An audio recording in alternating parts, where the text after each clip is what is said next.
Fry foods are usually very expensive in terms of bang for buck. But what if I told you we have a perpetually replenishing supply of live and wriggling fry food on tap without the need to hatch overnight, like them nasty brine shrimp? Sounds pretty good, maybe even too good to be true. What's the cost of them? Barely a sausage, mate. The only thing you have to buy is your first culture, and then after that, it's completely free, and you will never have to buy fry food ever again. To add to this claim, and to make it seem like I've obtained some type of perpetual motion, all you need to keep them going is a small container and some oats. That's it.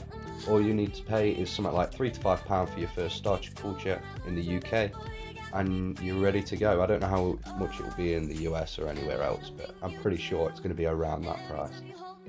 This white stuff up the wall of the container isn't anything a teenager would leave behind up the wall of their bedroom despite how it looks. These are actually individual teeny tiny little worms. They are a great source of protein and entertainment for all your nano species of fish, not just fry.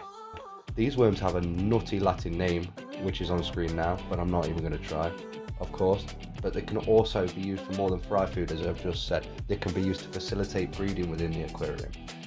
The ability to hunt and the increase in protein usually stimulates your nanospecies to begin pre-mating rituals and things like that. Now you know a little bit about the worms, let me show you how I keep them. So once you've bought your starter culture, all you have to do is do the following, and you will never have to pay for live food again. First things first, boil the kettle. You're about to make some porridge, or oatmeal if you're American.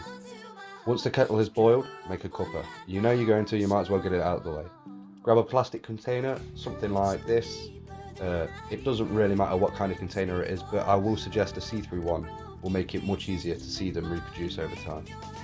Pour a small amount of the oats into the container and add some water. Small amount of water. There's a tricky bit here, you know. The trick is getting the oats wet enough to be stodgy, but not so wet that they're like watery oats. There is a Goldilocks zone here we're trying to achieve, where if you use too little water, the worms will die, but if you use too much water, you're going to have to contend with a bit of a smell. The latter is preferable, obviously, because you don't lose your culture, but after a couple of cycles you can work down that water and you'll get the hang of it.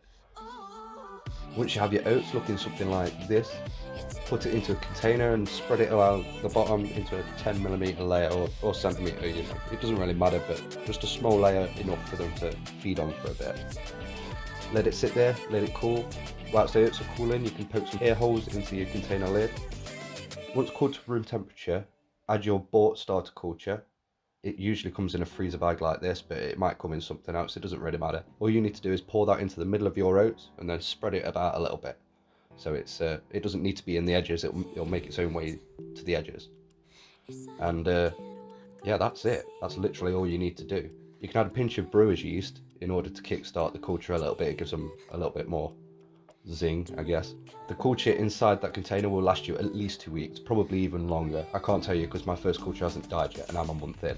But all you need to do when that culture is starting to look like it's on the ropes is do these steps again, but you don't buy another culture, just use your previous stock and add it to the middle like you did your bought culture, and that'll start going on its own too. I mean, a good idea might be to have 2 cultures going in case you nuke one by accident, you know. It could happen, I don't know how though. The next thing that you're going to have to worry about is actually getting them out of the container. To harvest some food, wait until some banana worms have crawled their way up the side of the container and wipe them off with your finger or a rubber tipped kitchen utensil if you're a wuss, and then add them to your fish tank. It's as easy as that, dip your finger in. That's it. I really appreciate you getting to this point in the video. Like and subscribe if you feel the need to, and if you got this far, let's have a look at some other quick facts about these little wrigglers. Banana worm females can give birth around 60 times a day, if you can imagine what kind of fucking strain that I put on a human being. And they hit maturity from around 4 to 16 days. I don't know, it's hard to find out that detail online.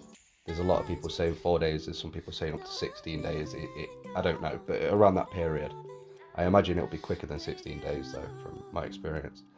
Banana worms reproduce much faster than micro worms, but they get mixed up a lot in the aquarium industry, so it doesn't really matter which one of the two you buy. Banana worms are just usually a little bit smaller, but they look so similar, it'll be hard to tell them apart. Banana worms also have a different name in the aquarium industry. They also go by Grindal worms, which was the name given to them after the Mrs. Morton Grindal, who was apparently the first person to isolate the smaller species in Sweden, which is pretty cool. The last little bit of information is these worms are also used by the OECD, which is the Organisation of Economical Cooperation and Development. What a mouthful. And they tend to use it for laboratory tests to do with toxicity and things like that, which is kind of cool to say that they've got another use outside of our biome. Thanks for watching, guys.